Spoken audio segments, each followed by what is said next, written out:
Hello students, how are you all? I hope you are all good. आज हम part 3 मात्राएं, शब्द और वाक्य के विषय में पढ़ेंगे। मात्रा व्यंजन के साथ जुड़ने वाले स्वर को मात्रा कहते हैं। नीचे दिए गए चित्रों को देखो। हाथी, घोड़ा, किसान, रेलगाड़ी। अगर मात्राएं ना होती तो शब्द पढ़ना कठिन हो जाता। जैसे हाथी, अगर मात्रा नहीं होती तो हम हाथी को कैसे लिखते? इस प्रकार ह आ थ ई। घोड़ा घ ओ डे आ। किसान क ई से अ न अ। रेलगाड़ी। इन शब्दों को पढ़ना बहुत मुश्किल काम है। मात्राओं के प्रयोग से शब्दों को पढ़ना आसान हो जाता है। जैसे हाथी, मात्रा के प्रयोग के बाद शब्दों का रूप बदल जाता है। स्वरों की अलग अलग मात्राएं। अलग अलग स्वरों की अलग अलग मात्राएं होती हैं। जैसे आ की कोई मात्रा नहीं होती। ख अ ख शब्द बना आपका खत। अ ये है आपकी आ की मात्रा। भा जम अ भा भालू। ई तो ई ती तितली। ई स ई सी सीढ़ी। उ फ उ फूल।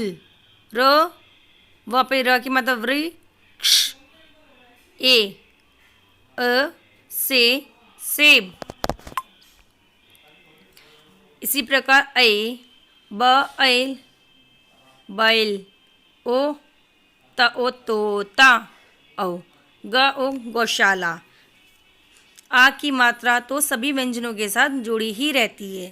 यह मात्रा जब किसी व्यंजन पर लगती है तो वह अलग से दिखाई नहीं देती, लेकिन दूसरे स्वरों की मात्राएं साफ साफ दिखाई देती हैं। रा पर उ तथा उ की मात्रा। आपने पीछे उ की मात्रा देखी, लेकिन रा पर उ तथा उ की मात्रा अलग तरीके से लगती है। जैसे रा पर उ वन आपका रू। इसके शब्द होंगे रुचि, रुपया, रुकावट। रा पर उ की मात्रा। र उ रू रूप, शुरू, अमरूद। शब्द शब्द वर्णों के मेल से बनते हैं। जैसे रा जमा थ रथ। क जमा म ल कमल। अ द र क अदरक। ब र ग द बरगद। हर शब्द का कोई अर्थ होता है। जिसका अर्थ न हो वह शब्द नहीं होता। अगर हम अदरक को द र क अ दरक लिख दें तो वह गलत होगा। तो जिन शब्दों का अर्थ होता है वही शब्द कहलाते हैं। वर्णों का वह मेल जिसका कोई अर्थ हो उसे शब्द कहते हैं। अब हम पढ़ेंगे वाक्य। वाक्य शब्दों के मेल से बनते हैं। जैसे रवि घर जा रहा है। इसमें क्या है? रवि घर जा रहा है। ये सभी शब्द हैं। इन शब्दों के मेल से बना आपका वाक्य है। आसमान में काला बादल छा गया। हर वाक्य का कोई अर्थ होता है। शब्दों के जिस मेल का कोई अर्थ नहीं होता वह वाक्य नहीं होता।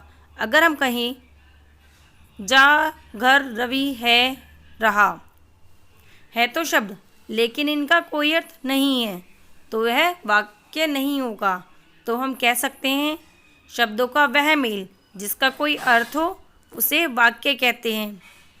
तथा जब हम आपस में बात करते हैं तो वाक्य ही बोलते हैं। वाक्यों के बिना भाषा नहीं बन सकती। चलिए हम देखेंगे एक छोटा सा रिकैप। व्यंजन के साथ जुड़ने वाले स्वर को मात्रा कहते हैं। मात्राओं के प्रयोग से शब्दों को पढ़ना आसान हो जाता है। आ की मात्रा तो सभी व्यंजनों के साथ जुड़ी ही रहती है। रा पर उ तथा उ की मात्रा अलग तरीके से लगती है। वर्णों के अर्थवान मेल को शब्द कहते हैं तथा शब्दों के अर्थवान मेल को वाक्य कहते हैं।